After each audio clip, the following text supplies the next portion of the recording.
Hi everybody, it's Robert Alaniz and this is the Collecting the King show. We're going to be calling this one Potluck with Elvis. This show will be similar to a show I did a while back called Something for Everybody, and that's where I talked about a little bit of everything here and there. So this show will not be specifically about a particular collectible or anything, or a group of collectibles throughout.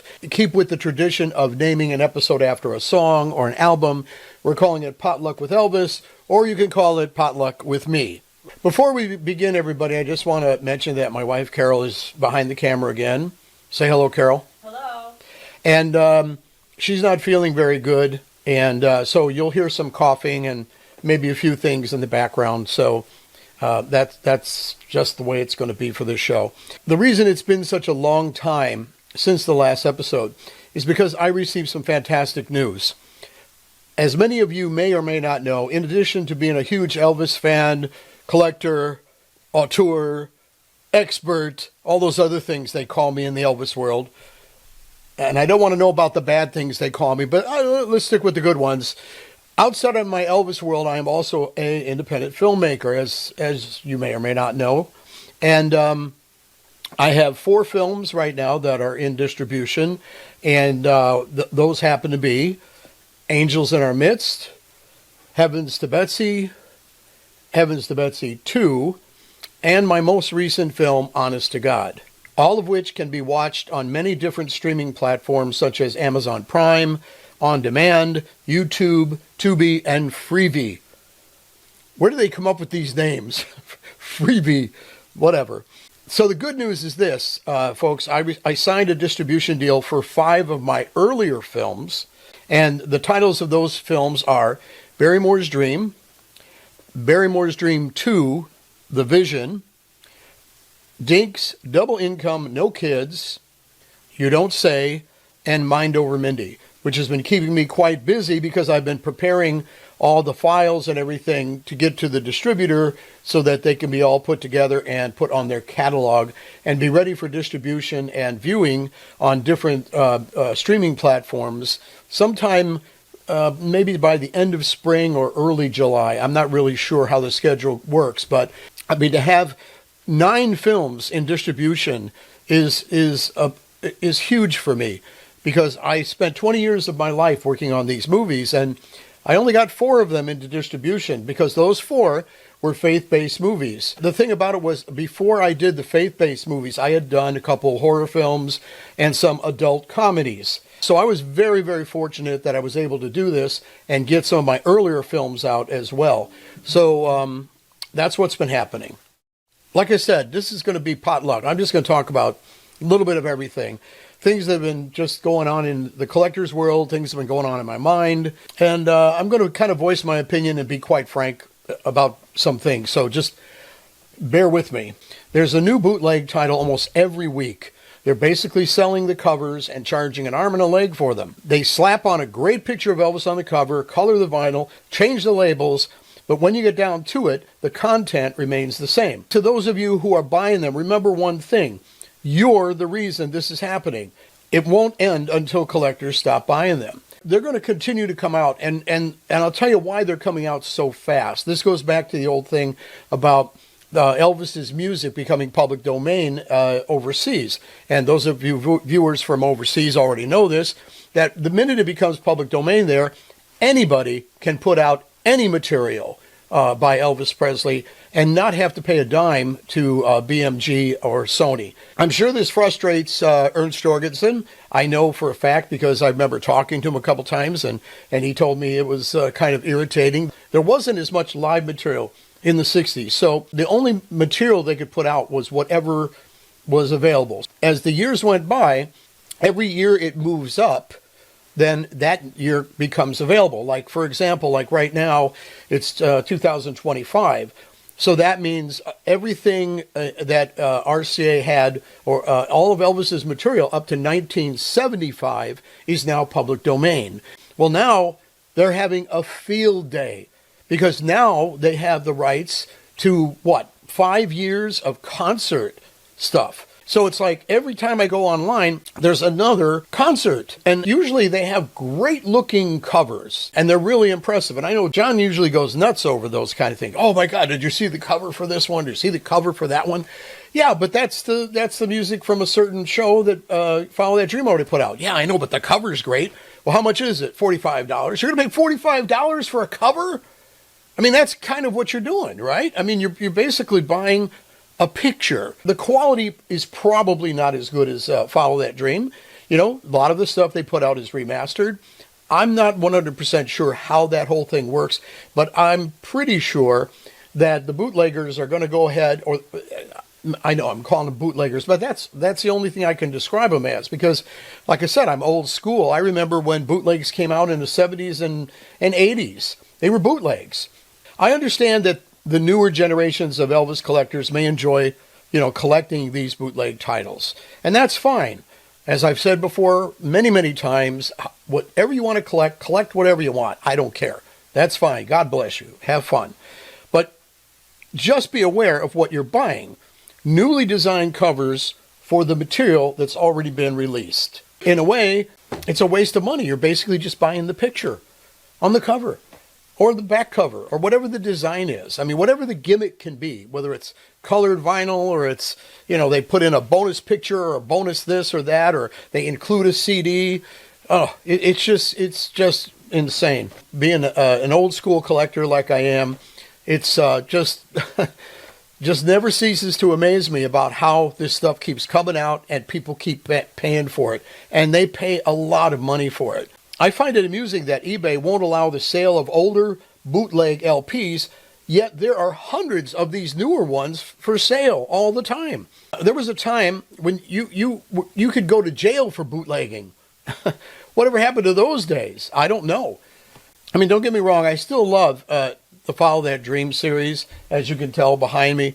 I love the albums. I love what Roger said he was going to do, take the original albums and we're going to give them new covers and new designs and make them double albums. That's what I love about the Follow That Dream, because it's quality stuff. This new stuff, pretty nice packaging, and I think they copy Follow That Dream a lot because their covers are better, the designs are more creative. I mean, it looked like FTD was going to follow that pattern of re-releasing their own releases with different covers and colors of vinyl. And you know what I'm talking about, that Moody Blue, for example. The one that was on Sparkle vinyl. Was it Sparkle? Yeah, Sparkle vinyl. Is it over with? I don't know. I mean, I guess we'll find out as time goes by if they're going to do that. But think how ironic that is. FTD would actually be re-releasing the releases that they did. I know, it sounds crazy, but anyway. All right, let's talk about some new discoveries. I've been on Facebook and I follow elvisrecords.com Facebook page, and of course that's Paul Combs' fantastic website. He told me that he took a lot of inspiration from Presleyanna when he first designed it, and I think he said he even utilized a lot of the information. But he's got a great website, and that's elvisrecords.com. If you haven't checked it out, do so. There's been some new discoveries that I've seen on his Facebook page that people have discovered, and I wanted to point out a few of them. Somebody had found Elvis Presley AFM1 5198 1984 gold anniversary reissue of Elvis's first album, the LPM 1254. Now, what's unusual about it is it wasn't on the gold anniversary label. It was on a black label. Now, some of you might say, okay, so what's the big deal? Well, the big deal is there's this little album called Valentine Gift for You. It originally came on the gold anniversary label, but for some reason there were copies that came out on a black dog near top label. And when this was first discovered, boy, collectors went nuts. I mean, it is sold for as much as $1,000. I looked at it and I thought, wow, this is weird, because this could mean that the 1254 reissue that was also on the golden anniversary label was then re-released on a black label, just like Valentine Gift for You, which would immediately mean that that album is worth hundreds of dollars. I mean, if the Valentine Gift for You is worth, $500 to $1,000, then what's this new one worth? It's big. As a matter of fact, it should be noted that this has got to be one of the rarest reissues, along with Valentine Gift for You, which then brings up the question, the other ones that were also on that gold label, those reissues, like Elvis's second album, did those come out on black label? Maybe they did. But I think the key to it is on the cover, it has a Best Buy sticker. So I think what they did was they had a short run on the black labels and put a Best Buy sticker on the cover. And that's what they did with the Valentine Gift for You. So I think that has something to do with it. That might be a clue. I don't know.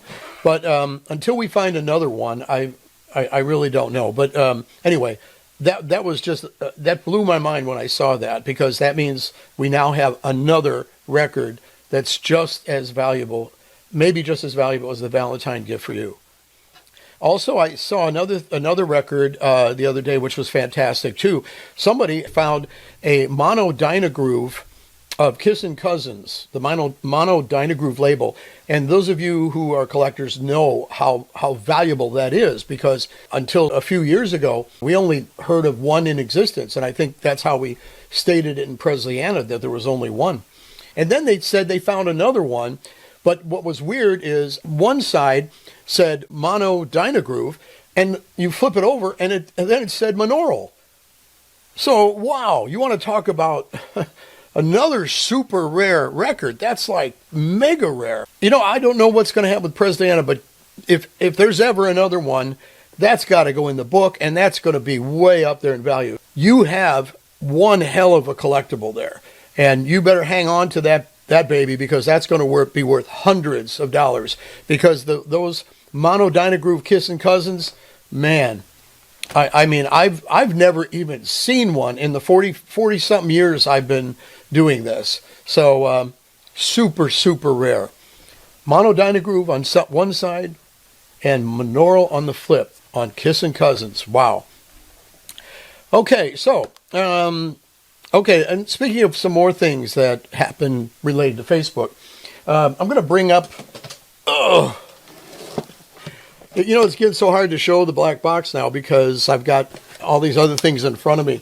But anyway, I got some things here in the black box that are related to some of the things that also I saw on Facebook that I wanted to make a comment about. All right, and let's see, let's open this up. A lot of people already know what this is. This, of course, is Memphis to Vegas, Vegas to Memphis. This is my own personal copy, and you can kind of tell because I like, you know, I don't know about you collectors, but I like putting labels, you know, up here so that when I'm flipping through, if there's a different label or it has a sticker or it has something on it, I immediately can see that by looking at it. This one is a orange rigid pressing from 1969. The reason why it's rare, it's still sealed. That's one of the reasons it's rare. But it's even rarer because of the sticker. The reason I'm bringing this up is there was another post where somebody had posted, I think it was Cayetano. You know, he was showing the fact that he had this album. And it was funny because when I saw the post, I kind of said to him, I said, hey, didn't you buy that for me years ago? And he said, yes. Neil Umford had posted something explaining why it was so hard to find these stickers on this particular album. And the reason why is because it's a double album. And everybody, including myself, when I bought it, you know, when it first came out at the record store, I just ripped that shrink wrap off so I could open up the album. So that's why it's so incredibly hard to find the sticker on this album.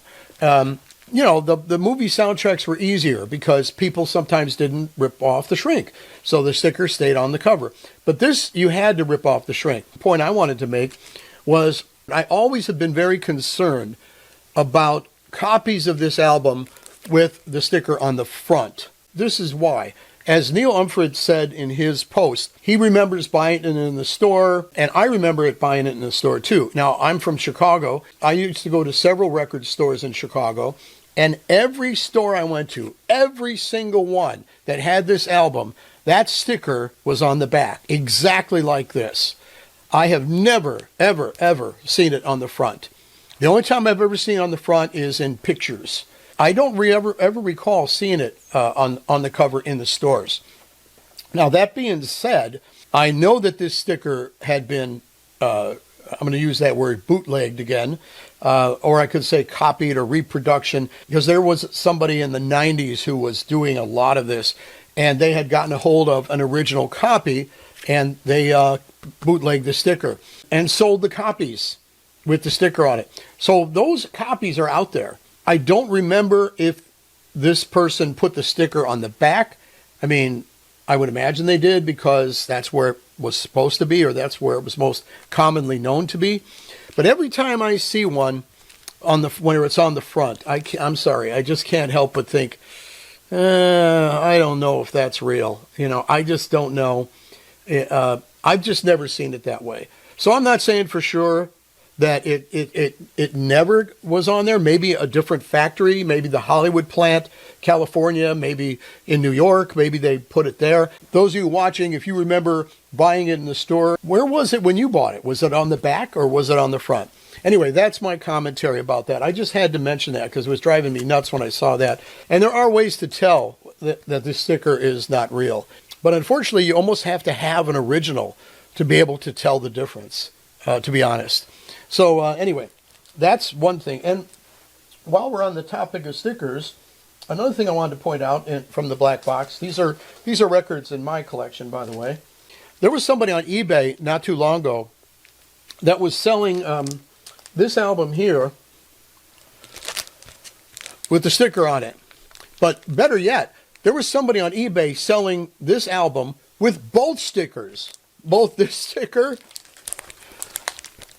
and this sticker, both of these stickers. And I'm talking about the brown round sticker that says, "Are you sincere?" And then this sticker that also says, "Are you sincere?" But this is the square black and white. These are originals. I know they're real. These are the real stickers. But I just wanted to mention that I got fooled too, because I remember seeing it on eBay and I got all excited. I went, wow, an Our Memories of Elvis with both stickers on it? I thought, oh my God. So I started bidding on it and bidding on it. I was fighting for it. I think I got it for over $200 and something. But when I got it, I remember looking at it going, something's wrong here about these stickers. So obviously I have the originals. So I pulled my originals out, and right away I noticed that this sticker in particular was smaller.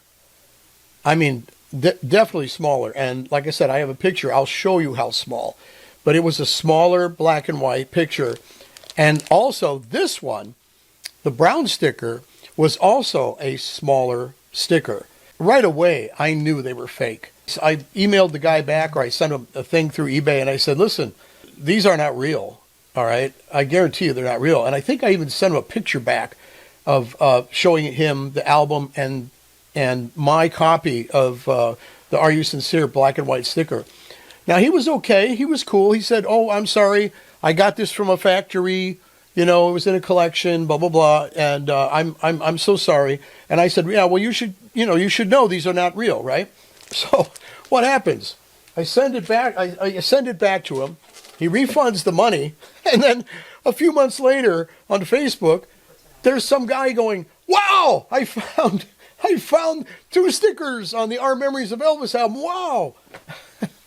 And sure enough, I looked at the picture and it was the same record. Shame on this guy. I mean, come on. Somebody, I even sent him pictures and I showed him that it was not real.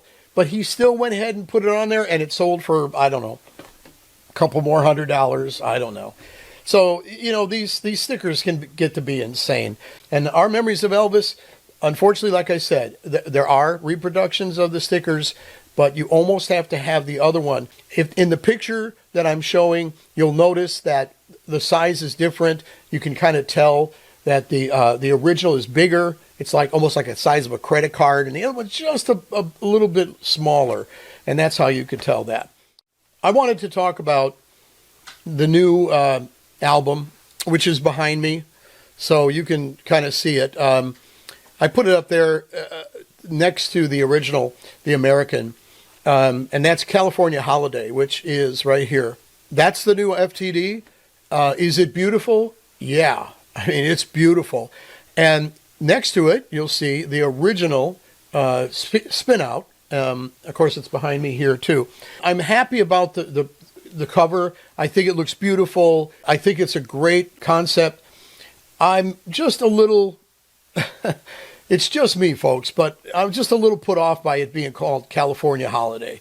You know, to me, I would like to have seen it say Spin Out.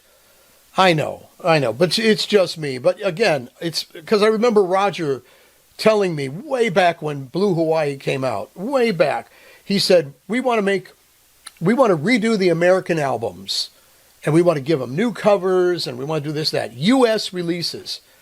Well, here goes another one, because he did the same thing with, what was it?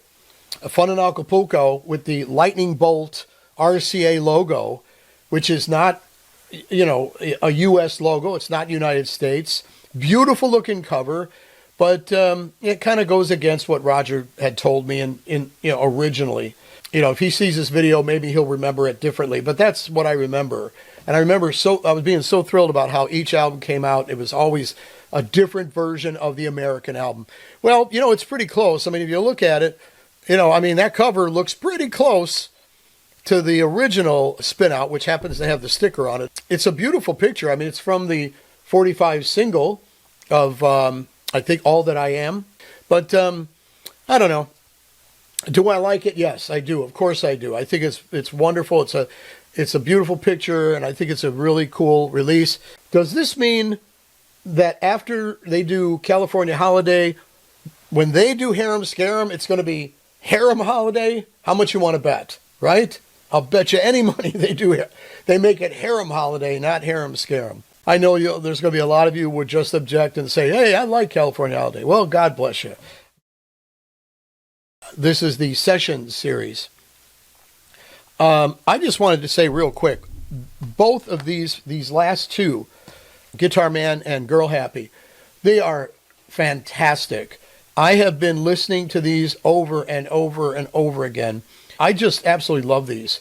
The one I love the most is Girl Happy. I think it's the best of all of the Sessions.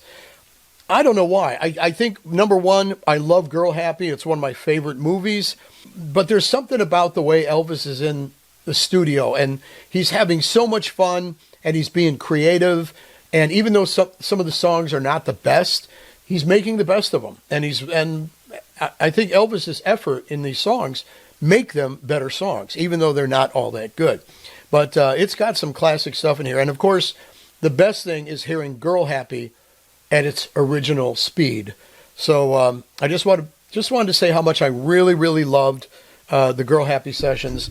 And of course, the Guitar Man sessions, what can you say? You got Jerry Reed, okay? Jerry Reed in the background, who's just fantastic. And his guitar work, hearing him get his shit together and keep going and going until he's got it perfect, is just amazing. I mean, what a talented guitar player. And I think Elvis was so fortunate to get him to come on board and to do the guitar work on Guitar Man. I'm pretty sure he did the work on others. Maybe U.S. Mail, I would think. I mean, Jerry Reed wrote U.S. Mail, so isn't that maybe Jerry Reed doing the guitar work? But anyway, this is another fantastic piece with great, great songs. I do have to admit, it does get a little boring with, Going Home and We Call on Him, and some of those get a little redundant, especially, like We Call on Him and You'll Never Walk Alone, because almost every take sounds the exact same way. I mean, I would hear take one or take two or take three, and I'm going, okay, he's got it. Oh no, now we're doing take four? Why? Take three was fine. But apparently they knew what they were doing. So another great, great Sessions box set from FTD. So kudos to FTD on another great Sessions. I hope they do the same for another movie down the line. I'm looking forward to that. A few shows ago, Joe Tunzi was our guest. And on that show, he was promoting his new book, which is called From Elvis Presley Boulevard to Chicago, Illinois. And he was nice enough to give us a copy of the book to give away on a future show. So you might recall, I think a couple shows ago, I had mentioned that if you emailed me your name, I would put it on a list and we would have a drawing. and we'd be giving away the book.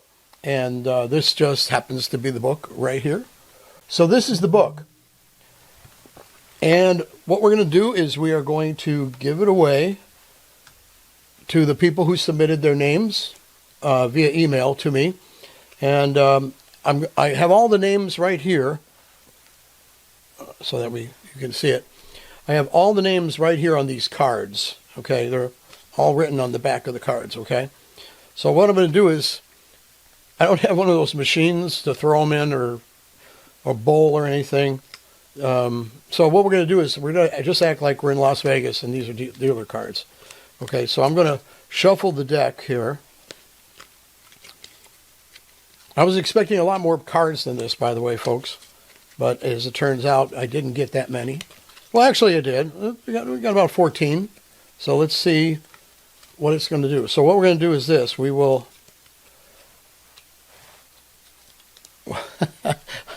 Not sure how I'm going to do this. I'm going to just spread them out like this. Okay? And I'm not going to look at the names. And I'm just going to pick one. All right? And... okay, so the winner of the book is David Watson. So David, congratulations. You get the book. You have until the next show to email me your name and mailing address to collectingtheking@gmail.com, and your book will be shipped within a week of receiving your mail. So congratulations to David Watson, who won the Joe Tunzi book. Speaking of Joe Tunzi, he is working on yet another book, and he will be back on the show in the near future to talk about it. So he will be back. Many of you have heard me talk about Al DeVorn's son, Howard. Well, I'm very excited to announce that Howard's brother, James DeVorn, will be a guest on the show. James has some very interesting stories to share about his father, Al, as well as his own personal experience being on tour with his father and Elvis in 1974. So that should be really, really cool. I recently talked with James on the phone, and we were on the phone for about an hour, hour and a half.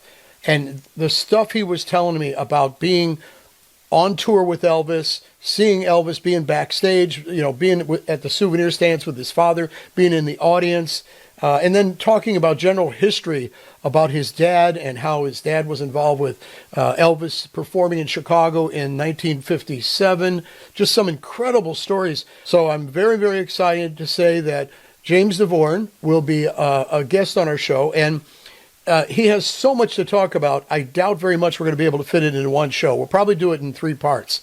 So we're going to be taping that show pretty soon, and I'm sure all the Elvis fans out there are going to really love it, because we will be talking about memorabilia collecting, as well as James' own personal experience with Elvis, the time he sat and talked with Elvis, his experience with his dad and the Colonel. I mean, some really great stuff. So make sure that you keep an eye out for that show.